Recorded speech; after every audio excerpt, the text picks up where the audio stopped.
All right, good morning.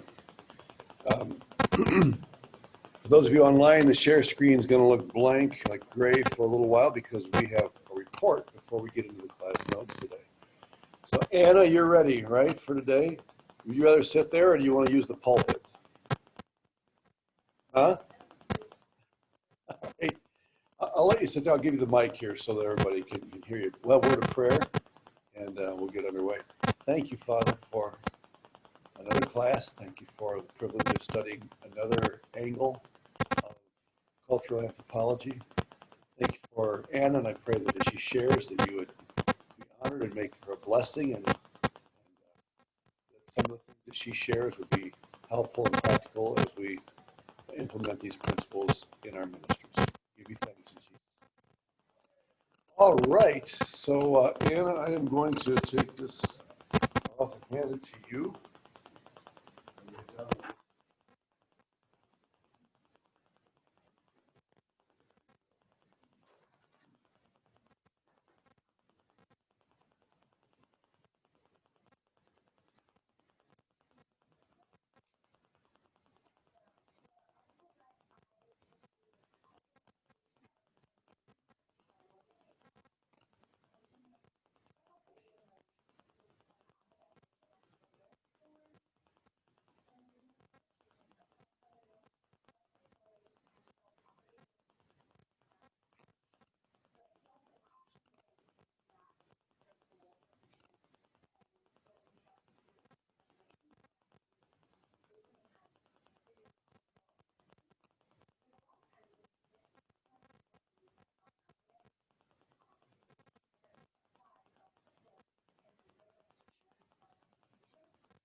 right, good, good, excellent, thank you.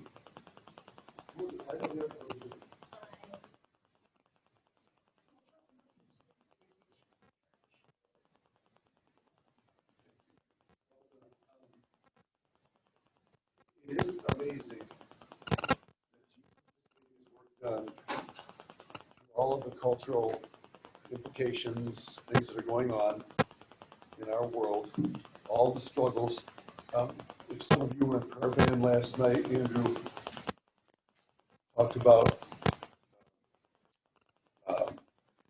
translation work and the difficulty that it presents for everybody who's involved. You couple that with cultural implications and things. The church that you started in another culture is not going to look like the church that you came from, and you will wrestle with that for a while. You may wonder, which church is actually the more biblical one,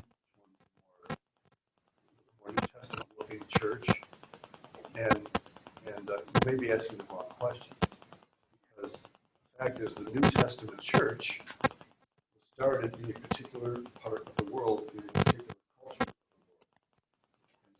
world. And so to say that for a church to be a New Testament church, it has to look like the church in Galatia or in Ephesus, is to say that our churches need to have the same culture that those churches have. And that's simply what it is.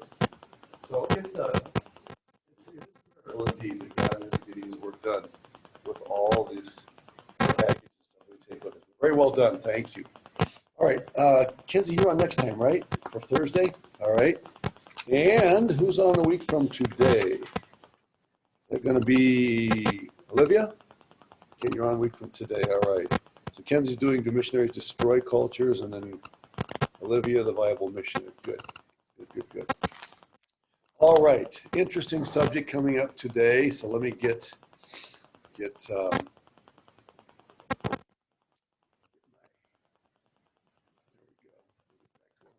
here. All right. So you probably read this in your notes, or if you didn't, we'll read it together now. Your friend is in an auto accident. Should I turn on the camera with that projector? Would that help? All right. Sorry about that. I'll wait till this comes up. I'll go ahead and read it, and then it'll come up. Your friend is in an auto accident. There are no witnesses, but your friend has confided in you, confessing that it was his fault. However, to admit guilt to the authorities would result in drastic consequences which could adversely affect your friend's future. You could help your friend by claiming to be a witness, bending the truth, and making the difference in his future. Do you lie or not?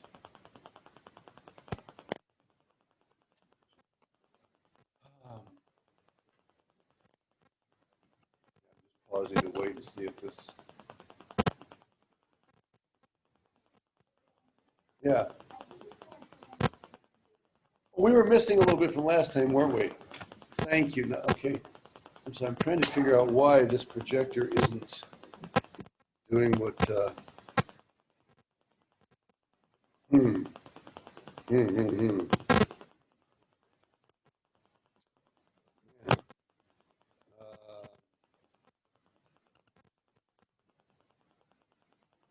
I'm going to start it. I'm sorry. I'm going to shut it down and start it back up again. I don't know why it's not coming up. Any techies here that could help me out?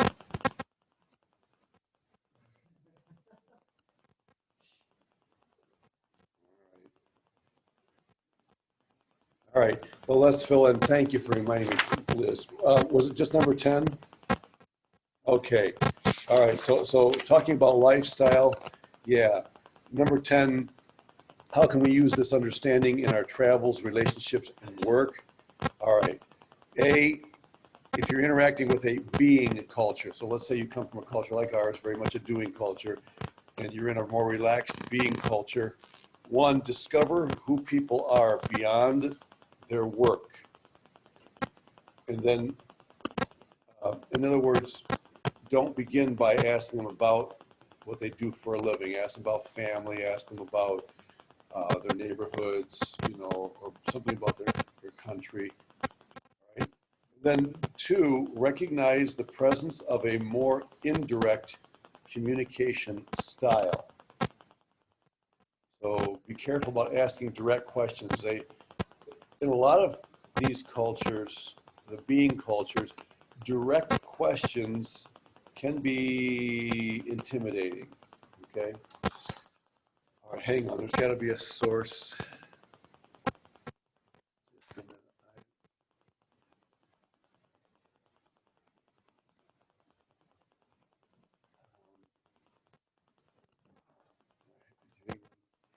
For those of you online, I'm having trouble with my in-class projector, so if you'll just be patient for a moment.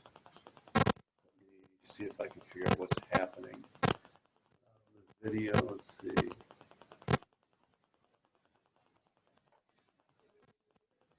Could you, thank you, or Drew, one of the two.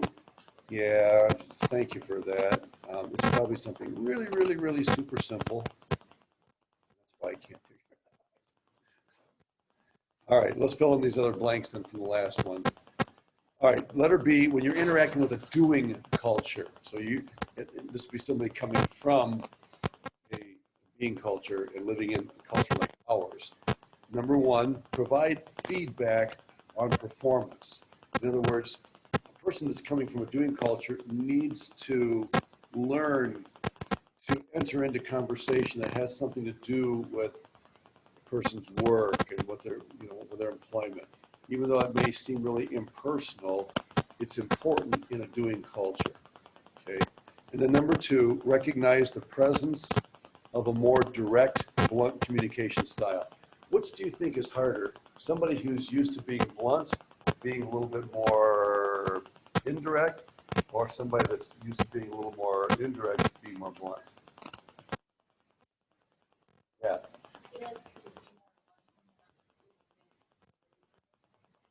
What? Yeah, you feel being rude the whole time. Yeah, yeah. What's the feeling the other way? If you're used to being direct and you're more indirect, but you can't be blunt. Yeah, like what am I communicating? You know, I want to make the point. I want to make something happen. Okay. All right. Um,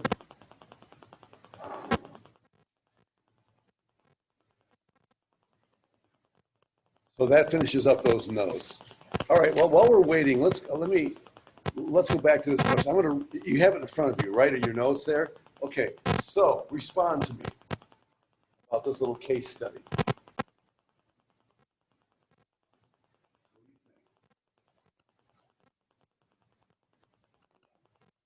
Not there.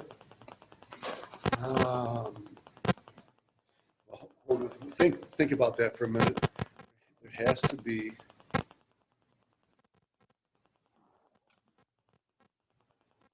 Mm, mm, mm, mm.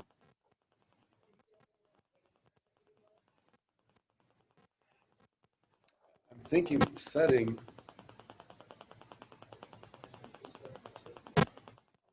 Yeah, I'm not getting a signal here.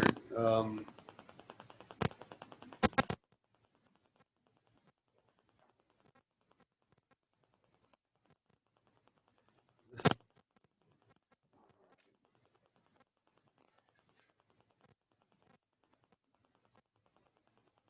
just a second to think about this.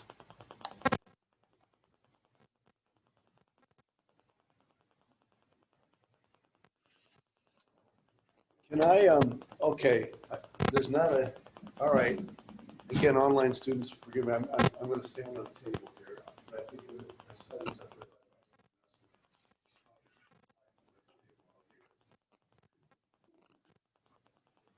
My phone right my back, you are dismissed.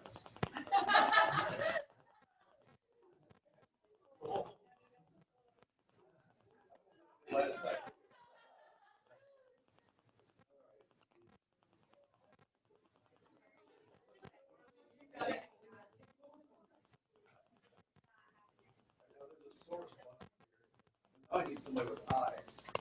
Can you tell me where the source button is on here? Wait, this one? Does that say source?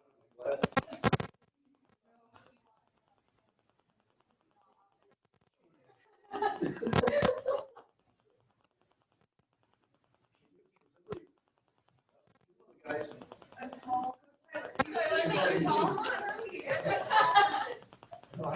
I'm starting to feel really dizzy. Yeah, all I need you to do is be able to read that. Tell me which one's the source. See these buttons here? Can you see those? Up here?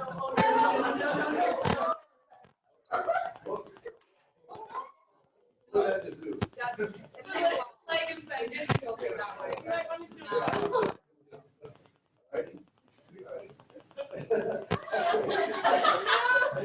Hey, I don't want you guys to forget my class.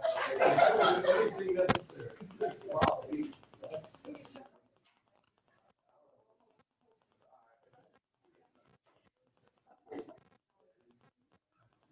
there's a button that says, yeah, pull that up, it's counting. There's a button that says source. Hit it once, then wait. Okay. I want HDMI. HDMI one.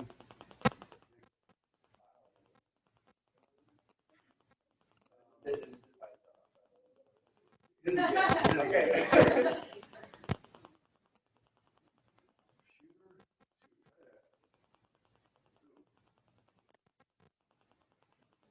It's got to be one of those settings.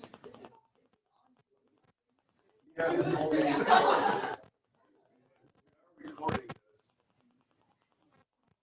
Okay, not that one. It's not computer 2. Okay. All right.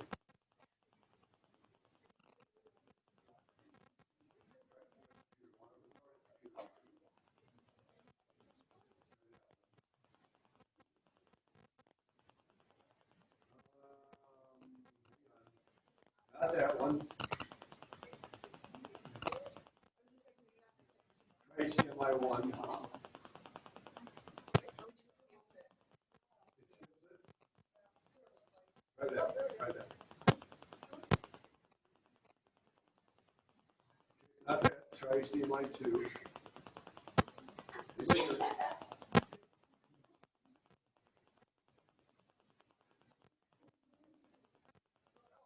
Yeah, that one. Let's see if that one does it. Signal there. All right. Here, let's give it a try.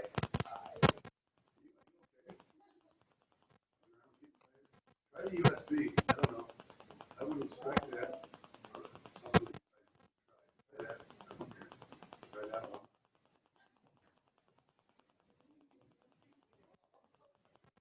No. Yeah. You okay? Yeah. You really should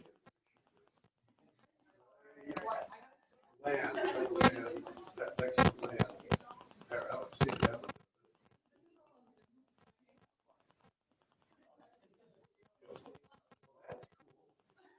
Hey, that's it. Everybody stare at that. We're gonna. I think that's it. Oh no. Return. Is there an escape? Is there an escape button there? Yeah, it is.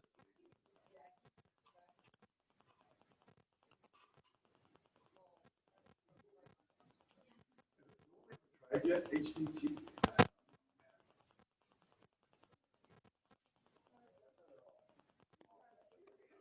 Yeah. You know, I'm gonna try. So I don't know what to do. I was like, you saw nothing. That was off. That was like,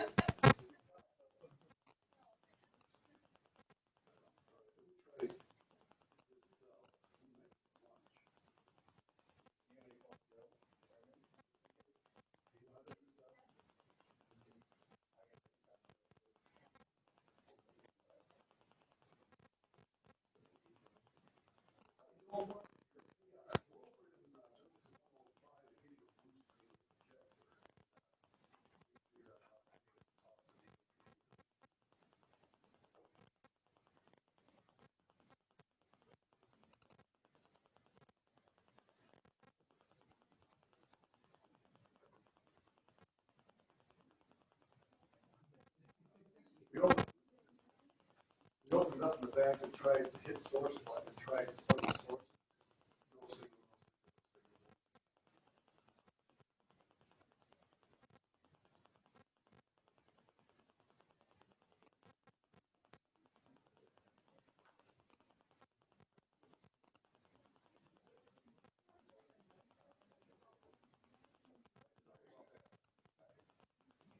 Thanks. Okay. All right. So, do you lie or not? Anybody here comfortable saying I would lie for my friend or relative if I knew that there would be a difference between 50 years in prison and 6 months in prison? Lie for a relative. I'm not going to dare raise my hand because.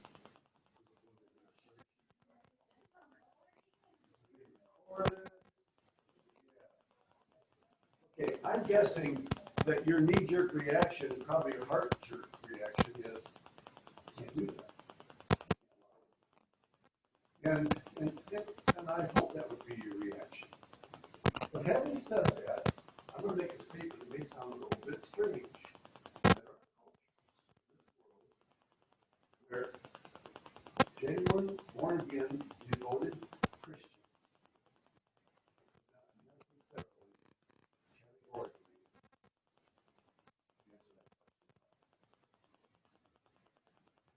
question. This is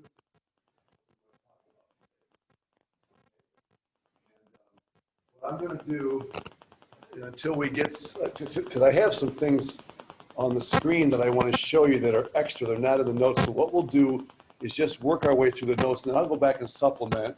It'll be a little out of order, but that's okay. We'll just roll with the punches here. So you see the chart in your notes there? And I'm going to get back to the notes, share the screen here. And again, I apologize to our online students for the problem here. Okay. And the online students can see all this, even though we can't because of the projector in here. So I'm just going to leave this screen up for the time being. You see the chart there, okay? And it may surprise you that Switzerland is way out there in the, you don't lie for anybody. The U.S. is right there, pretty much the same place, and then down you go. Now, there is a tendency, as you work your way down that list of nations, to think what?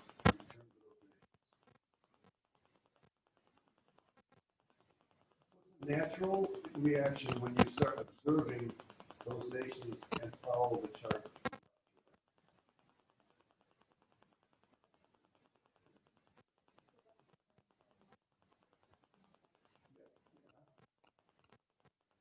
The Western world is more has more business, which might lead you to think what?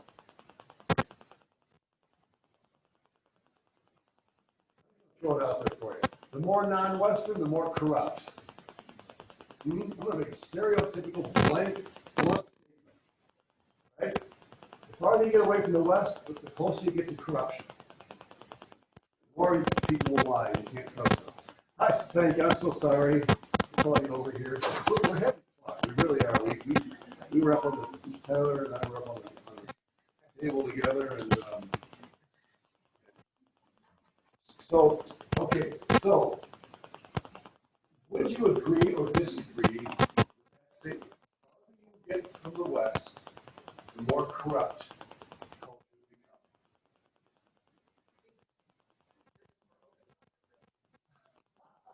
become. That's a very well said statement. It really is. It really has a lot to do, right? You're absolutely right. Countries where, that are reputed to be corrupt, many times are more corrupt in their appearance or their willingness to admit it.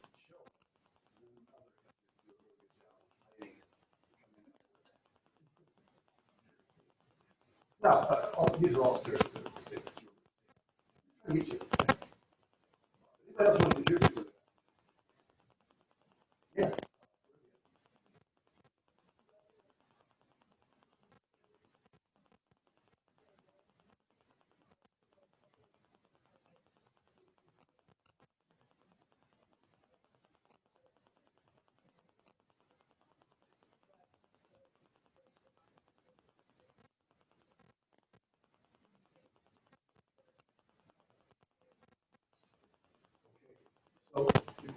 consequences does play a big role in this discussion. In other words, at what point are the consequences great enough that even you and I are willing to say, man, I might come to that just a little bit. In some countries, people who would not lie to the government officials on behalf of their family would consider you to be utterly a traitor to your own family. Why in the world would you consider throwing your own family under the bus for the sake of a corrupt government? All governments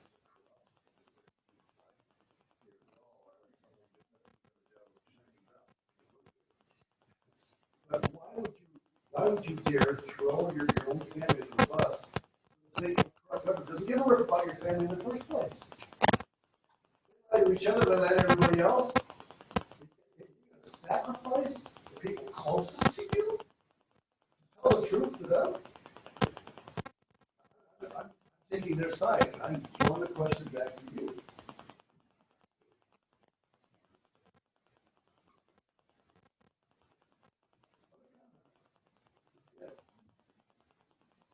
You may end up working in places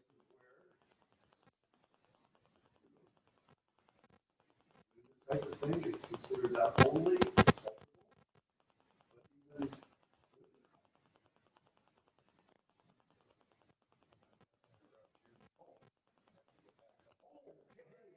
I wish you could have been here. We'll tell her right Not there. ours. Ours is All right. what we. When you have the legs starting to go on, so I don't want you. No, we'll give you.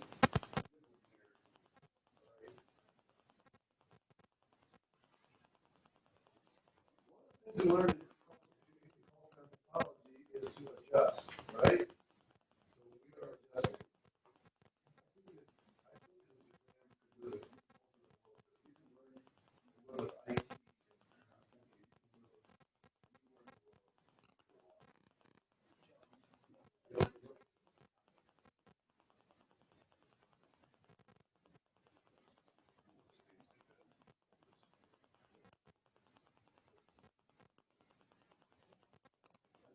Well, you have to kind of come up, yeah, it doesn't seem to, yeah, it doesn't go real far.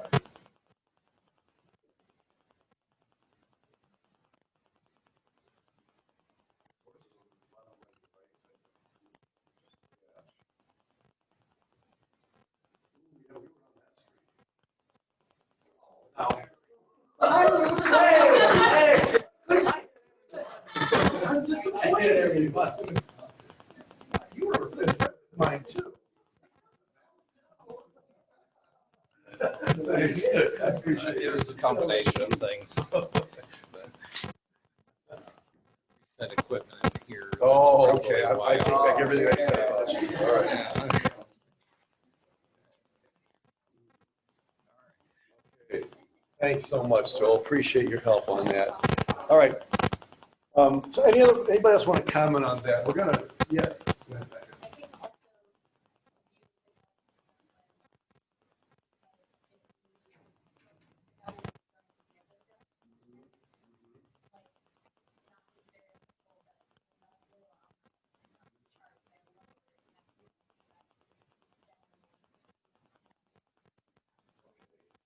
So,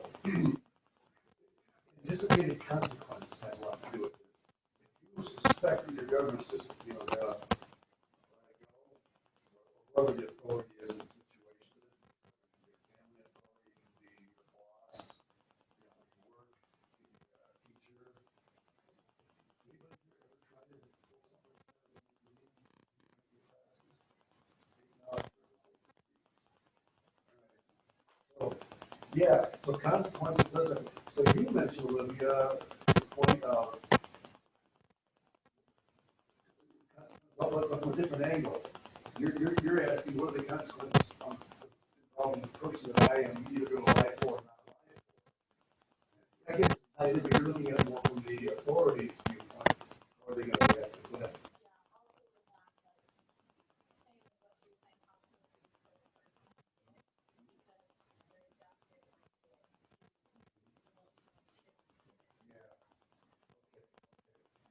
Yeah. These are good. These keep that in, oh, I'm sorry, go right ahead. Yes. So, I think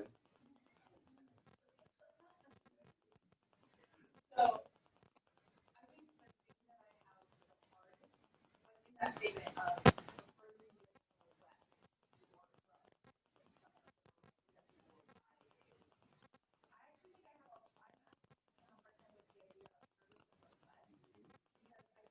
the west because I think that there's a growth mindset in there, like that whole in mindset of well, switches your cities, like that's true. That I can do that in high school. Like if your friend breaks a rule, I mean, you might do that. You would be like, no, no, no, no. Like even here at school, like if your friend, you know that your friend should have time around you, you don't have to say anything because like you want to help your friend out. And I think that's the growth mindset in America. And even like when I think about it, like especially long, it would still be weird to consider very much less. The family idea is so significant to why like cattle on a family member who is ostracized.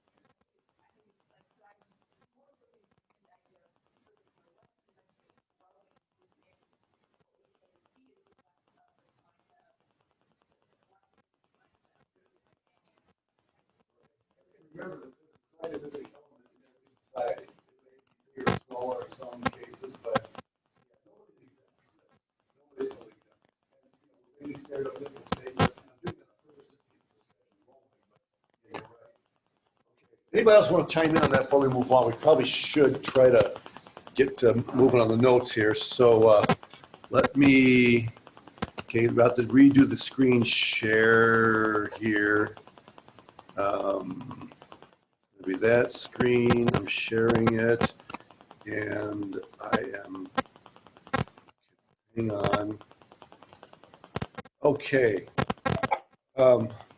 Monica, if you cannot see that screen with the 3 question marks on it, let me know. Hopefully you can see that now. So what we are talking about is particularism versus universalism. And basically what that means is, well, I'll tell you what, I'm going to give you a few things that may not be on your, this one's not in your notes, okay?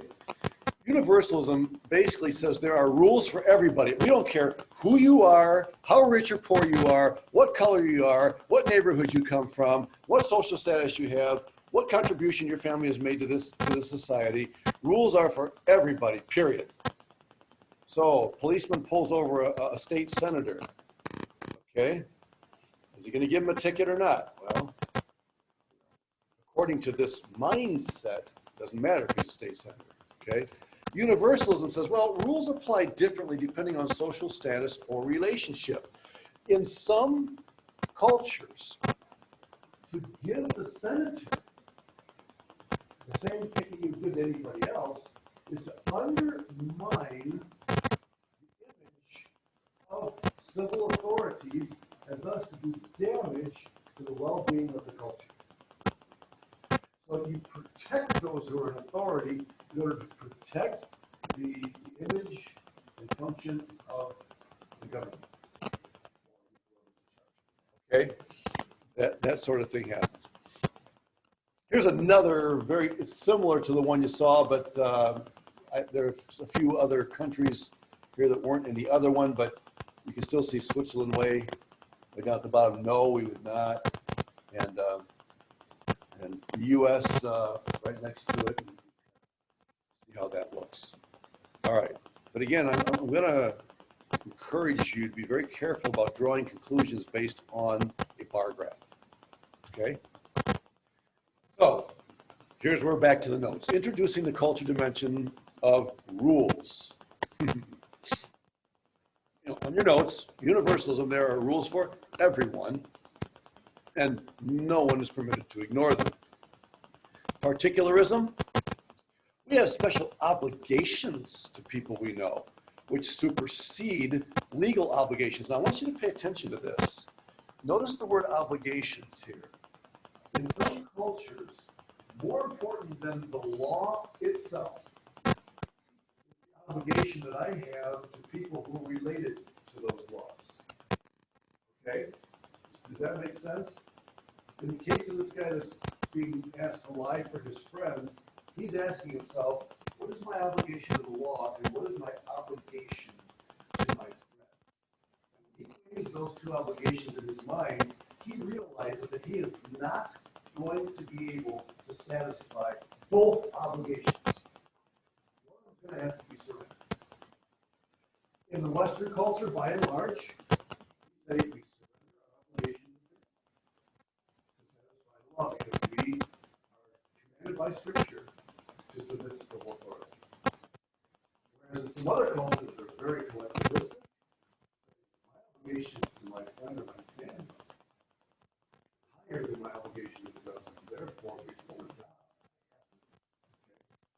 So this is where obligation becomes a main factor in this whole thing. You've all seen statues like this, right? Blind justice.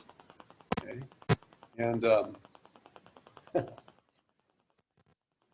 does it work everywhere, anywhere? Is there really any such thing as blind justice? Is there any society on planet Earth that is so totally objective in its laws that it doesn't make room for exceptions? There is none. Even Switzerland, way down there in the United States, they make exceptions. Okay? Certain kinds of people in authority look out for each other. They have each other's backs. Is that a hand? Does that make sense? It happens everywhere. Oh, well, okay. Oh, Tyler, I know you.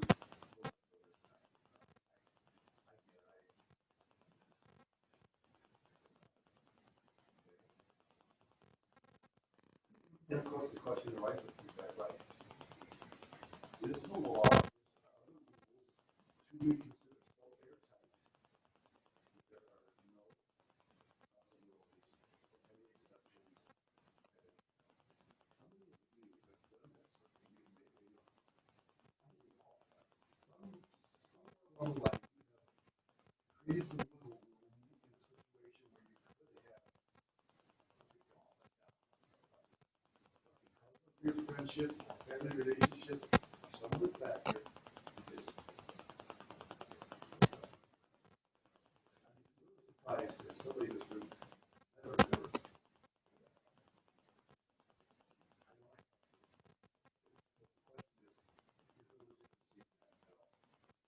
Okay. So here's one I found online I thought was interesting. Universalism searches for what is systematic and tries to impose the law, rules, laws, and norms on all of its members so that things can run more efficiently. Particularism searches for what is different, unique, or exceptional in order to create something that is incomparable or of special quality. So rather than seeing all the eggs as alike, the particularist culture sees some distinctions, a little different size, a little different color, something about it that says, okay, wait a minute, there's a legitimate reason here to treat this one a little different.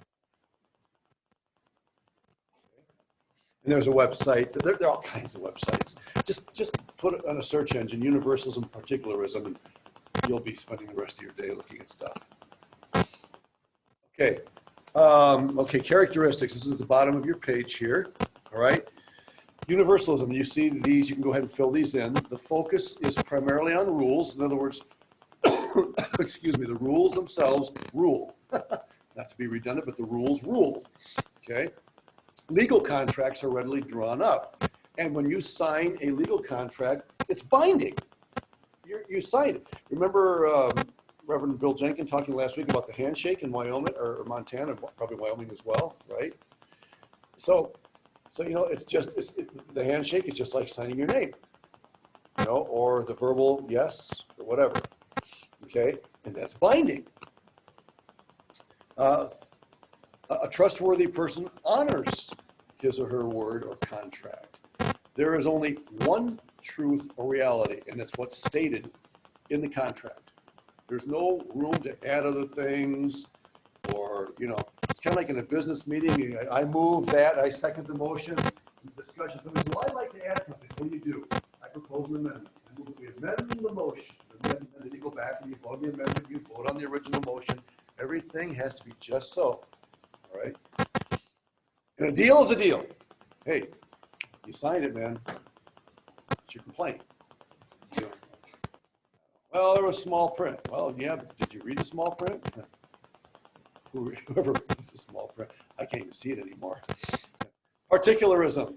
Look at the contrast. Focus on relationship. Yes, there are rules. We have to have rules because there has to be law and order. You can't have anarchy. But we need to understand that rules are meant to serve people and not people to serve rules. And that's a big factor in this whole discussion. Okay? You remember what Jesus said about that? What did he say about the Sabbath? Man. He said, man was not made for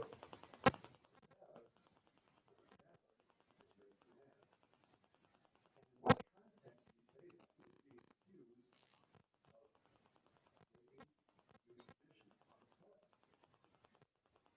that? Guys are Judaizers, Pharisees.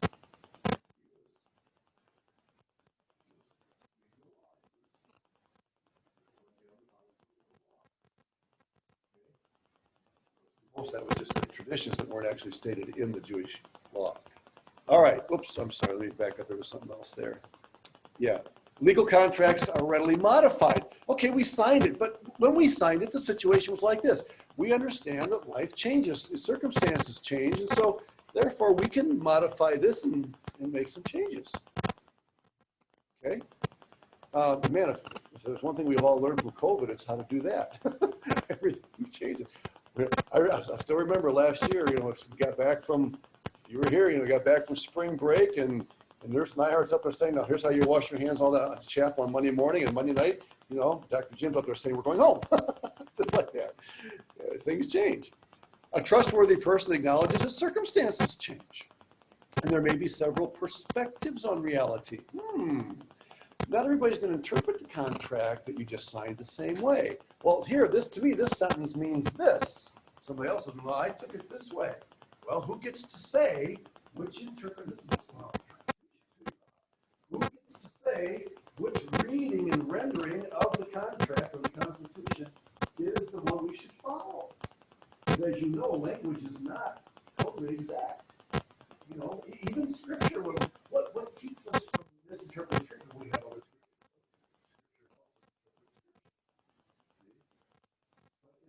Language is dynamic, and interpreting what is said can vary from person to person. Very interesting. So some legal considerations, all right? Now we're down on number 4 there, okay? Civil law and common law. Now, I don't know how much you've studied law. My son is actually taking a class right now at Iowa State on jurisprudence or something. He's studying construction engineering, which involves kind of the management side, so they have to know a lot about the laws and stuff. All right, civil law, number 1 here, civil law, decisions are made based on legal code that applies to everyone equally. So look at the law of Moses. Did you guys know that at least in America's history, I don't know if it's still true today,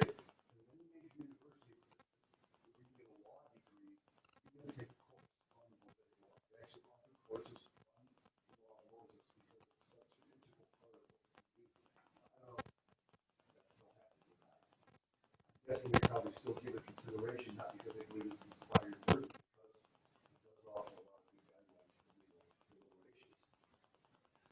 regulations. But so you look at the law of Moses and you see certain things that are, give me an example of a commandment in the law of Moses that applies to everybody equally. Doesn't matter. Give me one.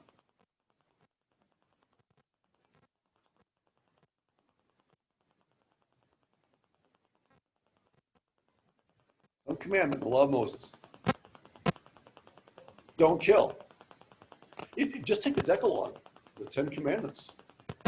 Why do we have that little summary of all 613 laws? because these are the laws that really are the hub of the legal system in Israel. I mean, under Israel's, when they were a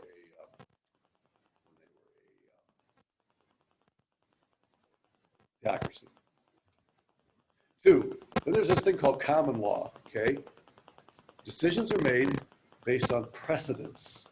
So in a common law situation, there was no law referring to this, but something happens, and oh boy, we need to have a law about that because it's going to happen in the future. So you make this law, and then future cases are referred to the precedent set by that law. Can you think of an example in the Old Testament where a law was created? It wasn't part of the original law of Moses, but it was added because of a particular situation.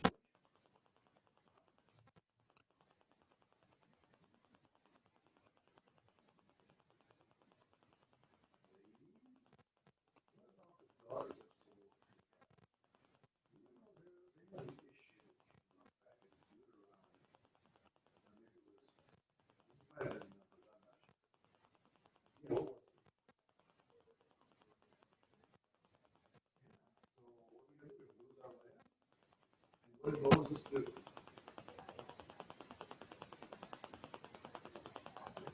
Yeah, and he did consult the Lord about it, and the Lord instructed Moses. The daughters of Zelophehad are right, and therefore they established a new law, so it would now be based on precedents that this precedent was set.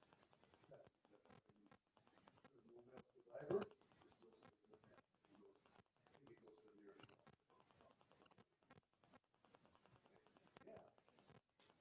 How about the cities of refuge? Remember hearing about them? You know, that wasn't necessary when they were wandering around the wilderness together, but now you get in the land, and all of a sudden, they were spreading out a little more, and something happened, and you're innocent, you know. So, cities of refuge became a precedential law. Okay, so these are the types of things that happen. Okay, now I'm going to get down to something a little more maybe practical. Bribery and corruption. Let's talk about those.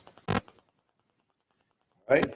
Now, anybody in this room that's never committed bribery or corruption, don't raise your hand because you will not be telling the truth. We've all done it somehow right now. I'm not going to accuse you guys, but I'm going to tell you that I have. Europeans may accuse Africans of excessive use of bribery.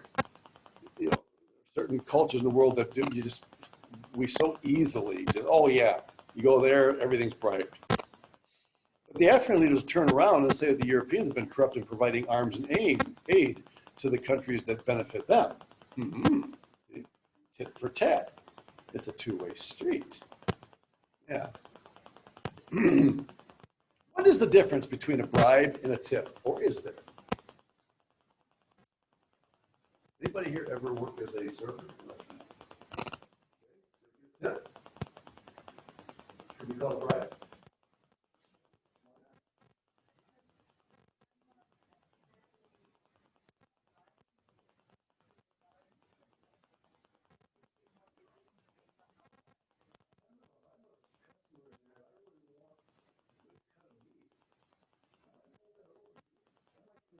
You know, I want my meeting where everything is just like this, and you don't forget that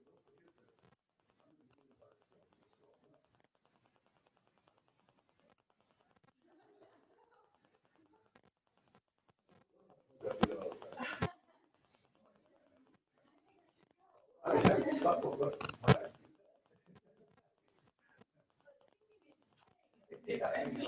That's right.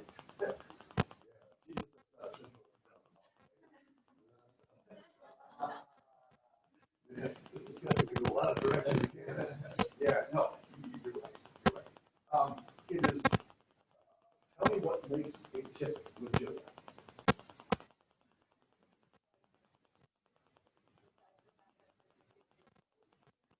Okay, well, yeah, that's a little extreme. Yeah, but the pay, the salary, the hourly wage is way down on purpose because built into the system is the idea that you will receive tips that compensate for that lack of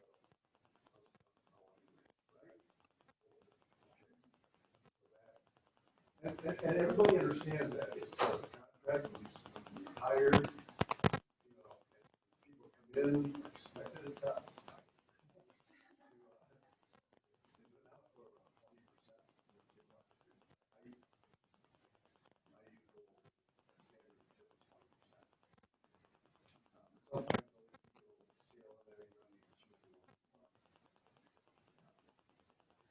So, what makes a bride wrong?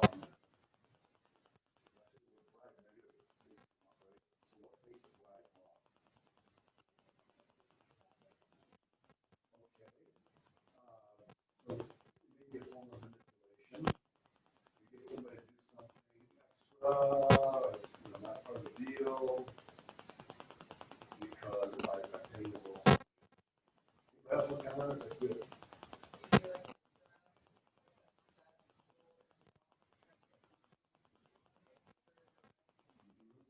Yeah, yeah, which again is a form of manipulation, getting something your way, favor, yeah. Yeah, bride, the word bride is often associated with the idea of favor. You hold something special. I didn't sign up for, but here, yeah. What happens if I'm in Brazil and I have something sent from the US and I get a note saying that it arrived in port? Okay, now I have two options. I can go to the port myself in person and, you know, hey, well, okay, I can go there and wait for 2 or 3 weeks. I'm going to just create a fictitious scenario. I can go up there personally and I can wait 2 or 3 weeks for that package to come out because I'm not willing to pay it right to get the guy to get it for me today. Or I can pay a broker who will pay it right.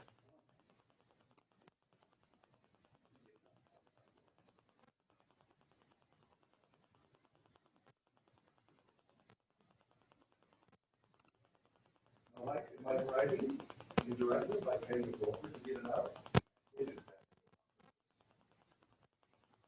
Am I just as guilty? I'm not paying the guy during myself, I'm paying somebody else to pay him, but it's the same effect. You don't get bribery? Why not?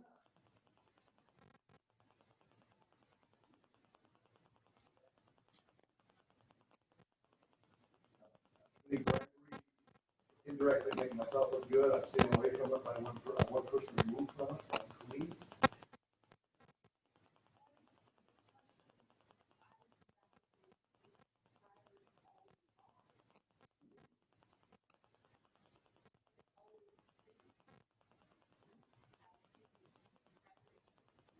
Fine.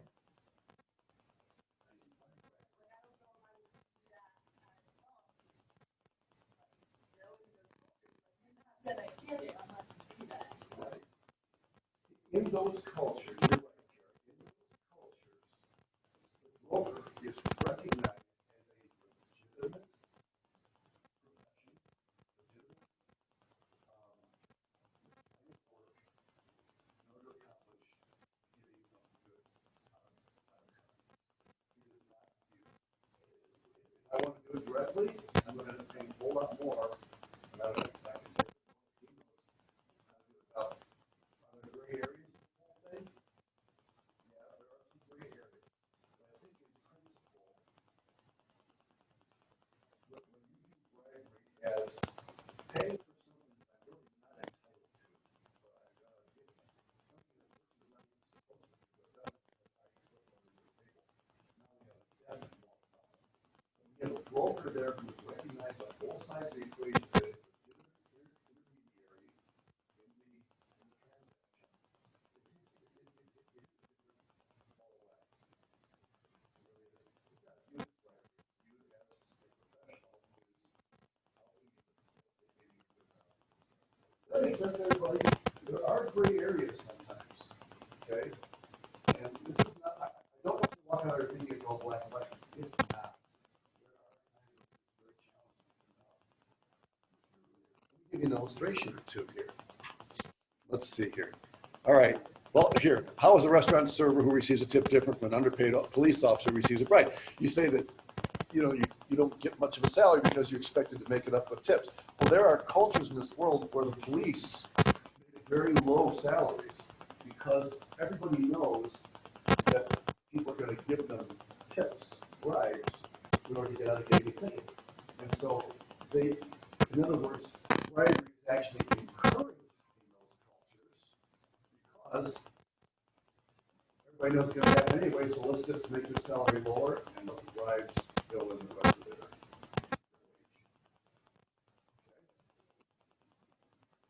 wage. I mean, it happens. Our police here in our country, compared to most other countries, are very well paid. Yes. I would like to just let you know that there's a specific branch that is called Mexico, just for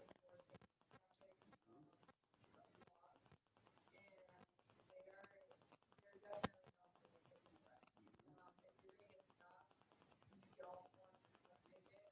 What they do specifically there is they look for your license plates because that ensures that you'll be able to pay the fine to get the ticket back. So the norm for a lot of people there is, well, if I slip in the fire or whatever, then it's on the bill. But they're still viewed as like corrupt because a lot of times they take advantage of that to get it going. Yeah, so that's a very good illustration. In fact, even if it's probably true there as in Brazil, it is absolutely illegal for the cop, the police to get caught doing it, then they get a huge trouble. But let's just say they don't have to do it without being caught. Okay. Yeah, you're right. Yeah, this is an interesting, because if you serve in a country that has that mentality, sooner or later you will have to deal with this. Becca? Just kind of like, I feel like there's a little bit of a difference between like we're paying more than and going above a normal justice system, Yes. Yeah, and you're right. And even in there's a gray area. You're right. Yeah. But you're right. But even there, sometimes we have the responsibility as citizens to make justice happen by giving a bribe. Is that okay for us to do that? Should that be coming from the other direction? And people that live in those cultures are often frustrated because they know it's not coming from the other direction. Therefore, if it's going to happen, we have to happen.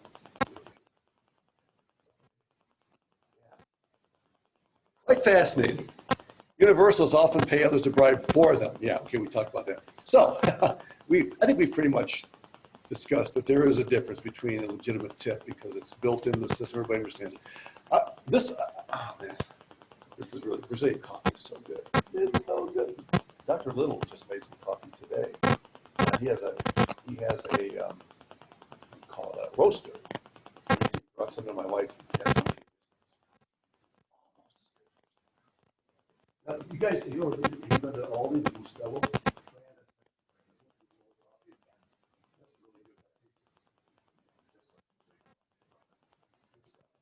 So I have a friend who's missionary. He's with the Lord now, so I don't know if he still looks at it this way or not. But when he was traveling, there would be police checks randomly along the federal highways. Right? And so they would pull you over randomly. They didn't have to have, they would just pull they would maybe looking for some reason. And they would stall, hoping that eventually he'd come up with a little bribe. So what he would do,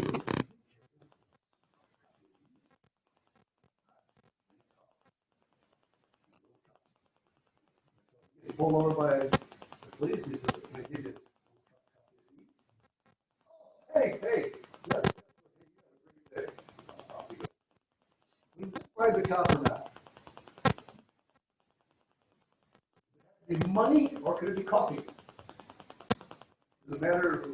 Is it a payment of some sort? Is it a satisfaction of some sort that Just be a friend. Just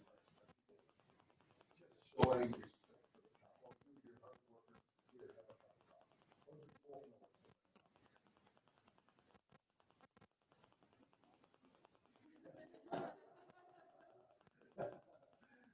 So would you tell my missionary friend who's with the Lord now when you get up there? Would you tell him you really should have done that? Or is it okay? Because there's nothing.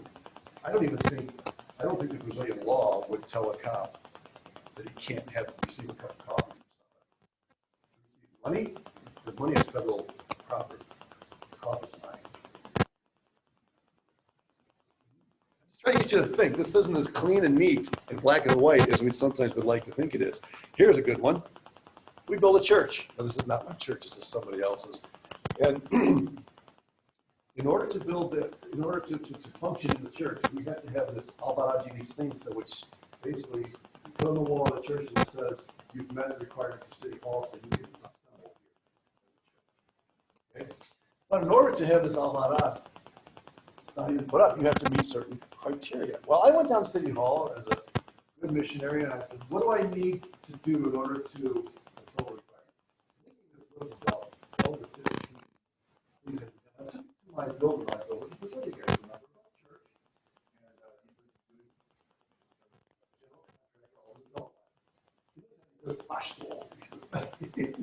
And he says, you do this one, and this one, and this one here. That's all you got to do. It's not, of course, the first question that comes to my mind is, well, why not the others? And I'm going to tell you why not the others. Okay? A Brazilian saying, for friends, everything. For strangers, nothing. For enemies, the law. Let that sink in for a minute. Basically, what he was telling me is, all these other things are for people that are trying to impede. They don't like you. They don't want you to build your building. So they're going to make you do every last one of these before they let you put that all out on the wall. Nobody in City Hall really cares about these other things. These are the three that they really care about. They have to do with safety and security of the building, right? You do those three, take it in, we'll get you all out. Guess what? Now, did I feel really awkward about that at first? They told me I had to do these. He didn't go through each one. So he did this. That's what he did. That's what he did. So what does that tell you? That tells you that in some codes of law, the government itself does not expect every last citizen to fulfill. The extra ones are there for the cases that they want to make difficult. People didn't want to avoid. You have some leverage to do that, but you didn't finish that. You didn't finish that. You didn't finish that. Well, I think sorry, that's done. You can't go. I for them to do that to you. It's their country. It's their laws. You want to live there. You want to. This is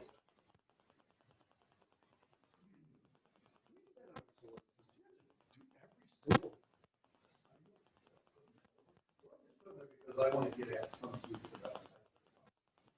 You know what I mean? You know, like,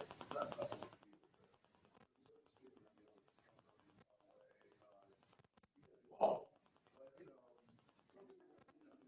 know, it was like,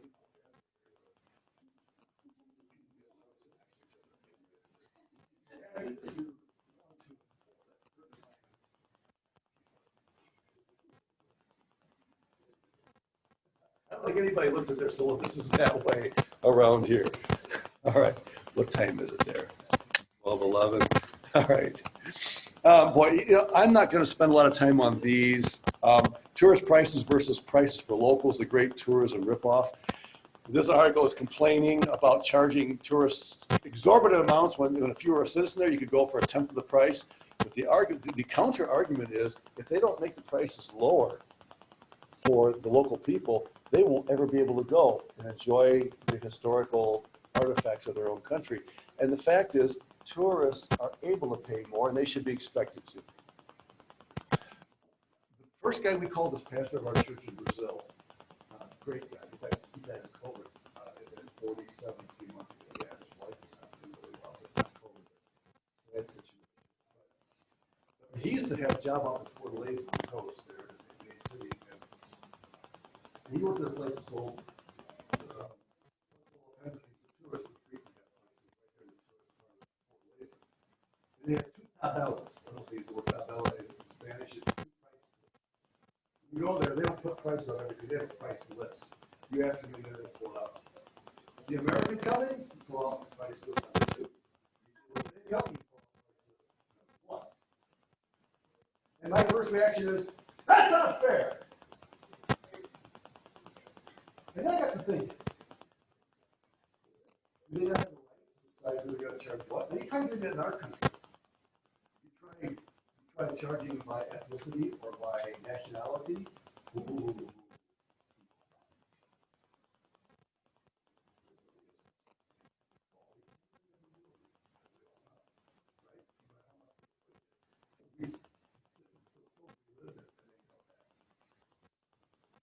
But I get to thinking, is that all bad? Is it wrong to charge tourists more than you would charge the local people?